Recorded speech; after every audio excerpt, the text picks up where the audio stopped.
Good morning बच्चों। Online classes में आप लोगों का स्वागत है। मैं चंदन कुमार आज की इस वीडियो के माध्यम से क्लास 8 के बच्चे को हिंदी लिटरेचर पढ़ाऊंगा। जैसा कि आप लोगों को ज्ञात हो चुका होगा कि नए रूटीन के अनुसार यानी नए ऑनलाइन क्लास रूटीन के अनुसार क्लास 8 के बच्चों का हिंदी लिटरेचर सप्ताह में 2 दिन वेंसडे एंड थर्सडे को होगा। बुधवार और बृहस्पतिवार को यानी जुमेरात को हिंदी की पढ़ाई होगी सप्ताह में 2 दिन। तो अपने पहले की वीडियो में मैंने आप लोगों को चैप्टर 2 तक पढ़ाया है और इस वीडियो में मैं आप लोगों को चैप्टर 3 पढ़ाऊंगा, हिंदी की पाठ्य पुस्तक की चैप्टर 3। तो आइए हम लोग कलिका पाठ्य पुस्तक के चैप्टर 3 की ओर देखें। इस पाठ्य पुस्तक का चैप्टर 3 की कहानी का नाम है महादेव सोनार, जो कि कहानी का नाम है महादेव सोनार। और इसके लिखने वाले एक महान कथाकार मुंशी प्रेमचंद जी हैं। जैसा कि आप लोग देख रहे हैं, इस कहानी के लिखने वाले लेखक मुंशी प्रेमचंद जी हैं। उन्होंने इस कहानी को लिखा है।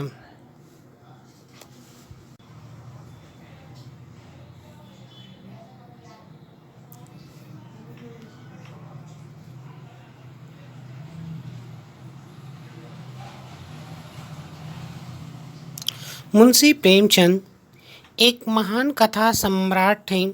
उनकी लिखी गई कहानियाँ एक मनोरंजनपूर्ण के साथ साथ एक उद्देश्यपूर्ण भी हुआ करती हैं। वो अपनी कहानियों में कुछ न कुछ हमें सीख देने की कोशिश करते हैं।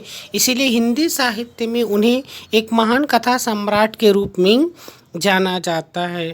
प्रस्तुत कहानी में एक ऐसे व्यक्ति का चित्रण किया गया है जिसमें वह व्यक्ति आजीवन कंजूसी करता है।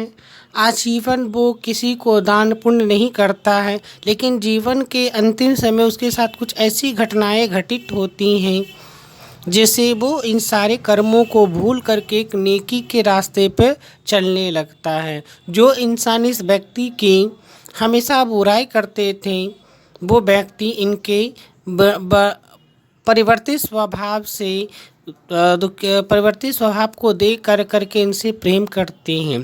तो इस कहानी में यह दिखलाया गया है कि व्यक्ति अगर चाहे तो अपने कर्मों से अच्छा ही बन सकता है और चाहे तो अपने कर्मों से वो बुरा भी बन सकता है। तो आइए हम लोग इस कहानी की शुरुआत करते हैं। प्रस्तुत कहानी में कथा सम्राट ने कहा है कि बेदी ग्राम में एक महादेव सोनार एक सुविख्यात आदमी था। एक कोई गांव है, उस गांव का नाम है बेदी ग्राम। और बेदी ग्राम में एक व्यक्ति रहते हैं जिसका नाम है महादेव सोनार। और वो उस गांव के एक सुविख्यात आदमी थे, यानी गांव के सभी लोग उस व्यक्ति को वो जाना करते थे। वो व्यक्ति जाति से सोनार था, गोल्ड स्मिथ वो था। गोल्ड के आभूषण के सोने का आभूषण बनाया करता था। वह अपने सायावान में प्रातः से संध्या तक अंगीठी के सामने बैठा हुआ खटपिट किया करता था। सायावान का मतलब होता अपने कार्यस्थल पे जहाँ वो काम किया करता था। आप लोग देखेंगे सोनार के पास वो थोड़ा सा वो सुहागा रखे रहते हैं, उसमें आग जलती रहती है। तो उसी के पास वो बैठ कर सुबह से शाम तक आग जला करके उसके सामने खटपिट करते रहता था। यानी अब सोने के आभूषण बनाने के लिए बहुत ज़्यादा आग की आवश्यकता नहीं होती और बहुत ज़्यादा उसमें हल्के हल्के प्रहार के साथ वो अपने काम को किया करता था। यह लगातार ध्वनि सुनने के लोग इतने अभ्यस्त हो गए थे कि जब किसी कारण से बंद हो जाती तो जान पड़ता था कि कोई चीज़ गायब हो गई है। यानी उस आवाज़ के वहाँ के लोग उससे अभ्यस्त हो गए थे। और लोगों को जब वो आवाज़ सुनाई नहीं देती थी तो लोगों को लगता था कि ये कुछ अजब सी बात हो गई, यानी वो उसका उनको सुनना उनको अच्छा लग गया था। ये नित्य प्रातः काल जो क्या होते थे, वो सोनार महादेव सोनार नाम का जो व्यक्ति था वो अपने पास एक तोता पाले रखता था और प्रतिदिन अपने तोते को घुमाने के लिए सुबह शाम ले जाया करता था वो। और जब भी वो उसे पिंजरे को ले जाया करता था तो एक भजन गाता हुआ तालाब की ओर जाता था और उस धुंधले प्रकाश में उस जर्जर शरीर को पलमूज उसकी एक कल दिखाया गया है कि उसका कैसा उसका शरीर था। तो कहा गया है कि उसका शरीर जो क्या था, जर्जर यानी पूरा एकदम बूढ़ा वो व्यक्ति वो था। पतला शरीर उसका हो गया था, पोपल मुंह था, यानी उसके मुंह में दांत नहीं थे, उसकी कमर झुकी हुई थी। और अगर कोई अनजान व्यक्ति उसे देख ले तो उसे एक पिशाच का भ्रम होने लगता था। दूर से उसको देखने पर लगता, तो लोगों को देख कर करके उसे पिशाच का भ्रम होने लगता था कि कोई भूत आ रहा है वो। ज्यों ही उसके लोगों के कानों में उसकी आवाज़ पहुंचती थी, क्योंकि वो सुबह एक हमेशा वो गीत गाया करता था, तो लोगों के कानों में आवाज़ पहुंचती थी तो उसको समझ जाते थे कि कोई और नहीं है, ये महादेव सोनार है। क्योंकि महादेव सोनार हमेशा एक वाक्य एक भजन गाया करते थे, सत गुरु दत्त शिव दत्त दाता, और लोग समझ जाते थे कि भूर हो गई है वो, यानी गुरु दत्त सच्चे उस पर वाला गुरु सबसे बड़ा हम लोगों का रहनुमा है, उससे बड़ा और कोई नहीं है। वो शिवदत्त सबका सबसे बड़ा दाता है, वो ईश्वर सभी को कल्याण करने वाला है वो, और सभी पर उस पर कृपा करने वाला है वो। महादेव का जो जाति का तो वो सोनार था, सोने का काम भी करता था, लेकिन उसका पारिवारिक जीवन सुखमय न था। कहने को घर में तो पूरा घर परिवार से भरा पड़ा हुआ था, लेकिन उनके परिवार के लोगों से जो सुख की प्राप्ति होनी चाहिए थी वो सुख की प्राप्ति उसे नहीं हो पाती थी। उसके परिवार में तो 3 पुत्र थे, 3 बहुएं थीं और दर्जनों नाती पोते थे, यानी परिवार के लोगों से घर भरा हुआ था, लेकिन उसके बोझ को हल्का करने वाला कोई भी नहीं था। यानी कहने का मतलब कोई भी व्यक्ति महादेव के पास बैठ कर करके उससे 2 पल की बातें नहीं किया करता था। इसके कारण महादेव को हमेशा जो लोगों से जो खींचा खींचा सा रहता था, क्योंकि जो जिस प्रेम का वो प्यासा था वो प्रेम उसके अपने परिवार वाले से कभी उसको मिला नहीं करता था। लड़के कहते, जब तक दादा जीते हैं हम जीवन का आनंद भोग ले, फिर तो यह ढोल गले पड़ेंगी ही। यानी उनके पोतों का यह मानना था कि जब तक दादा जीवित है तब तक जीवन के सारे आनंद का उपभोग कर लो, दादा कमा करके दे ही रहे हैं। क्योंकि जब दादा की मृत्यु हो जाएगी तो घर में पैसे की कमी हो जाएगी, तो फिर तो हमें काम करना ही पड़ेगा। इसलिए वो लोग पैसे तो चाहते थे दादा के, लेकिन दादा से बैठ के 4 प्यार बातें वो नहीं किया करते थे। बेचारे महादेव को कभी कभी निहार कर ही रहना पड़ता था, क्योंकि वो अपने पोतों को प्रेम बस तो देख तो लेते थे, लेकिन अपने पोतों से बात तक नहीं कर सकते थे। उनके जीवन की एक बहुत बड़ी विडंबना थी, जो कि तन्हाई अकेलेपन में बीत रही थी, और इस अकेलेपन का उनका एक साथी, उनका एक तोता वो था। एक दिन संयोग बस किसी लड़के ने पिंजरे का द्वार खोल दिया, यानी जो पिंजरा वो अपने पास हमेशा रखते थे, पिंजरे में तोता रहता था, तो उस तोते के जो क्या होते हैं पिंजरे के द्वार को वो खोल दिया गया और तोता उड़ गया। महादेव ने सिर उठाकर पिंजरे की ओर देखा, उसका कलेजा सन्न हो गया, क्योंकि उनके जीवन का मात्र ही एक साथी था, तोता ही था, जिससे वो अपने सुख दुख को बांटा करते थे। अगर वो तोता भी उड़ जाएगा तो अपना सुख दुख किससे बांटेंगे, क्योंकि गाँव के लोग तो उनसे बात किया करते थे नहीं, परिवार के लोगों भी उनसे बात क्या नहीं करते थे। तोता कहाँ गया? उसने फिर पिंजरे को देखा, तोता उस पिंजरे में नहीं था। महादेव उस पिंजरे को तोते को खोजते हैं।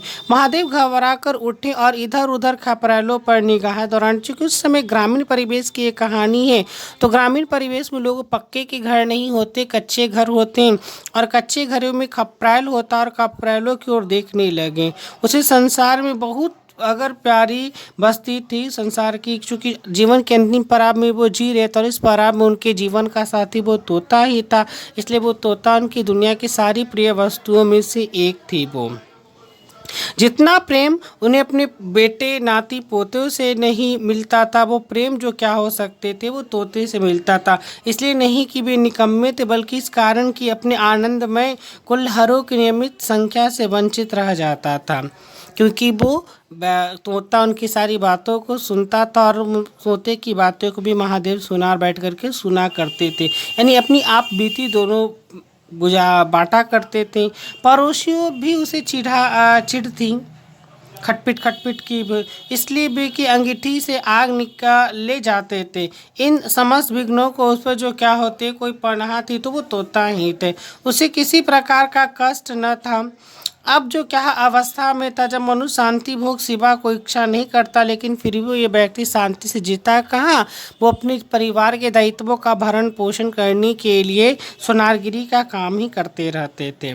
जब इधर उधर ढूंढने के बाद, इधर नज़र दौड़ाने के बाद महादेव सोनार ने देखा कि तोता एक खपरैल पर बैठा हुआ, किसी एक छप्पर के ऊपर वो तोता बैठा हुआ है। महादेव ने पिंजरा उतार लिया और उसे दिखा करके कहने लगा, यानी तोता को वो पिंजरा दिखाते हुए महादेव कहते हैं आ आ, यानी तोता को वो बुलाते हैं, कहते हैं आ। सत्य गुरुदत्त शिव दत्त दाता, यानी जो वाक्य हमेशा कहा करते थे वही वाक्य को वो दोहराते हैं, सत्य गुरुदत्त शिव दत्त दाता। लेकिन गांव और जो क्या होते घर के लड़के एकत्र होकर चिल्लाने लगे और तालियां बजाने लगे, जिससे कि वह तोता उस खपरैल पर से उड़ गया। ऊपर से कौए ने काँव काँव की रट लगाई, चूँकि वहाँ पर बहुत सारे कौए भी थे। तोता उड़ा और गांव के बाहर निकलकर एक पेड़ पर जा बैठा।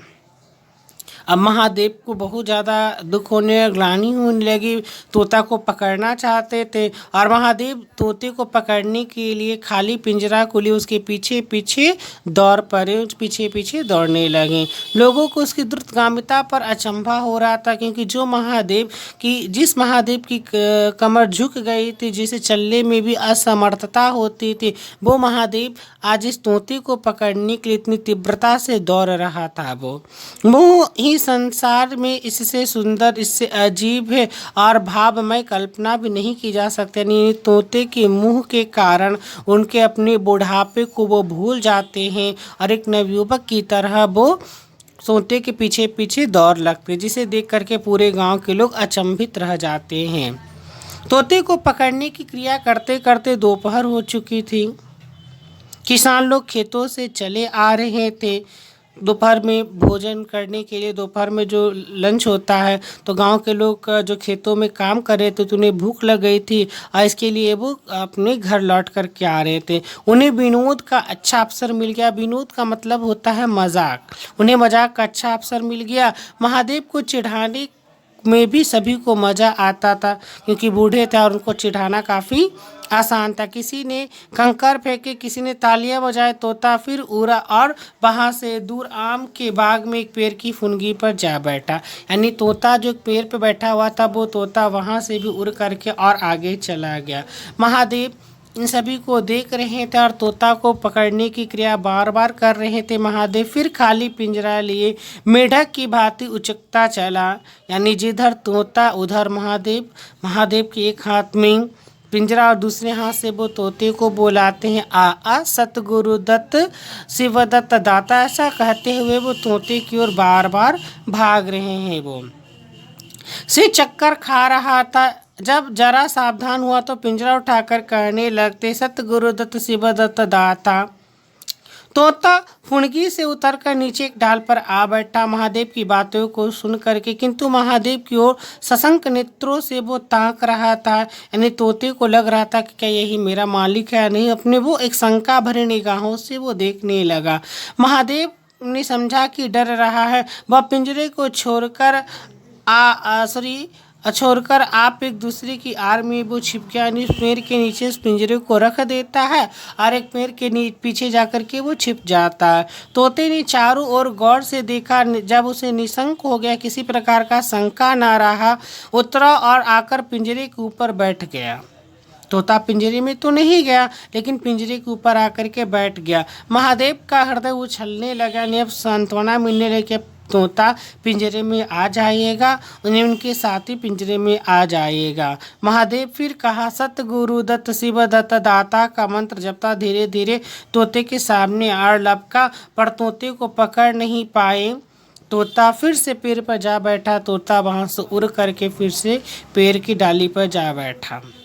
यानी एक अच्छे अवसर की उन्होंने गुजार दिया। आधी रात गुजर गई। तोता पकड़ने क्रिया करते करते सुबह से दोपहर हो गई, दोपहर से शाम, शाम से आधी रात हो गई। सहसा यानी अचानक वह कोई आहट पा करके चौंका।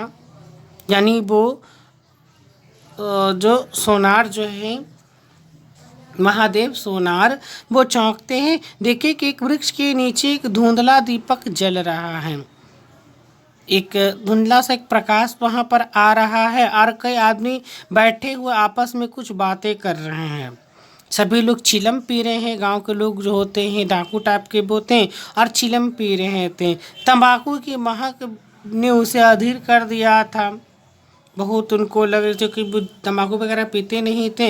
इसलिए महादेव सोनार जो ऊंचे स्वर में बोलते हैं, सतगुरु दत्त शिव दत्त दाता, और उन आदमियों ने चिलम पीने चला गया। किंतु जैसे बंदूक की आवाज़ सुनते ही हिरण भाग जाते, उसी प्रकार आते देख सब के सब उठकर भागे। कोई उधर कोई इधर, सारे आदमी वहाँ से भाग गए। वो बार बार महादेव सोनार एक ही बात को जप करता, सतगुरु दत्त शिव दत्त दाता। महादेव दीपक के पास गया तो उसे कलसा रखा हुआ मिला, एक कलश मिला। कलश आप लोग समझते ही होंगे, मिट्टी का एक कलश रखा हुआ मिला जो मोर्चे से काला कर रहा था, मोर्चे से काला हो रहा था। महादेव का हृदय उछलने लगा। उन्होंने सोचा कि इस कलसी में क्या, उसने कलसे में हाथ डाला तो मोहरे थी। चूँकि उस ज़माने में सोने की मोहरें चला करती थी, सोने के सिक्के चला करते थे। तो महादेव ने सोचा कि इस कलसे में क्या है। कलसे में हाथ डाला तो उसने एक मोहर बाहर निकाली और दीपक के उजले में देखा तो हाँ मोहर थी। किंतु तुरंत कलसा उठा लिया, दीपक बुझा दिया और पेड़ के नीचे छिपा करके बैठा रहा। साहस से चोर बन गए। वो निर्भय आदमी थे, अब वो चोर की भांति पेड़ के पीछे छुप कर करके बैठ गए। उसे शंका हुई ऐसा न हो कि चोर लौट आया मुझे अकेला देखकर मोहरे छीन ले, क्योंकि मोहरें उनकी थी नहीं, साथ वो चोरों की ही थी। इसलिए उनको भय हुआ और भय के मारे उन्होंने कहा, उसने कुछ मोहरें कमरे बांधी, फिर एक सूखी लकड़ी से मिट्टी गड्ढा काट के गड्ढे बनाए, उन मोहरों को भर के मिट्टी से ढक दिया। प्राचीन काल में लोग जो कहते पैसों को ज़मीन में दबा के रखते थे, तो महादेव सोनार में ने भी यही क्रिया की, उस कलसी को ज़मीन के अंदर ढक दिया। अकस्मात यानी अचानक उसे ध्यान आया कहीं चोर आ गए तो मैं भागूंगा क्यों, भागूंगा क्यों, क्यों कर भोगूंगा क्यों कर। उसने परीक्षा करने के लिए कलसा उठाया और 200 पग तक बेतहाशा भागता हुआ चला गया। जान पड़ता उसके पैरों में पड़ लग गए, यानी फिर वो भागना वहाँ से शुरू हो गया। अरुणोदय का समय था। अरुणोदय मतलब सूर्योदय होने वाला था। प्रकृति का अनुरंगमय प्रकाश डूब चुकी थी, यानी अंधकार समाप्त होने लगा था और सूर्य अपनी किरणों से नई उजालों को फैला रहे थे। उसी समय तोता पैरों के जोरे ऊंची हुए जो क्या हो डाली से उतरा, जैसे प्रकाश से कोई तारा टूटता है, आकर वो पिंजरे में बैठ गया। वो अचानक सहसा वो तोता पिंजरे में आकर के बैठ गया। महादेव प्रफुल्लित यानी बहुत खुश हुए होकर के दौरे पिंजरे को उठाकर बोला, आओ आत्माराम, तुमने कष्ट तो बहुत दिया पर मेरा जीवन भी सफल कर दिया। आत्माराम डैट मीन्स उस तोते का नाम आत्माराम था। अब वो आत्माराम यानी तोते से कहते हैं, अब चलो घर चलो, मैं तुम्हारे लिए चांदी के पिंजरे बनवा कर तुम उसमें रखूँगा और उस पिंजरे पर सोने मढ़वा दूंगा। उसके रोम रोम से परमात्मा का गुणानुवादन की ध्वनि निकलने लगी। वो उन्होंने कहा कि ईश्वर जो करते हैं अच्छा करते, ईश्वर की कृपा से आज मुझे सोने की कलसी प्राप्त हुई। ईश्वर तुम कितने दयावान हो, तुम्हारा असीम वात्सल्य है, नहीं तो मुझ जैसे पापी पतित प्राणी को कहाँ कृपा योग्य होता है। इन पवित्र भावों से आत्म विभल हो गई। वह अनुरक्त होकर के बोल उठा। वो ईश्वर के प्रति अपनी श्रद्धा व्यक्त करते हुए बोलता है, सतगुरु दत्त शिवदत्त दाता, राम के चरणों में चित्त लागा। ईश्वर सबसे बड़ा गुरु है, ईश्वर कल्याणकारी और सब कुछ देने वाला है। मैं प्रभु राम के चरणों में अपना हृदय को बारंबार रमाता हूँ और उस निराकार पर ब्रह्म राम को मैं नमन करता हूँ, नमन करता हूँ, नमन करता हूँ। प्रिय छात्रों, आज की क्लास में इतना ही। आगे की पढ़ाई अगली क्लास में मैं आप लोगों को कराऊंगा। उम्मीद है कि यहाँ तक आपको समझ में आया होगा। यहाँ तक की कहानी आप लोग स्वयं से पढ़ें और कुछ अगर समस्या या कठिनाई उत्पन्न होती हैं तो आप हमसे पूछ सकते हैं। बाकी पढ़ाई अगले क्लास में। Thank you.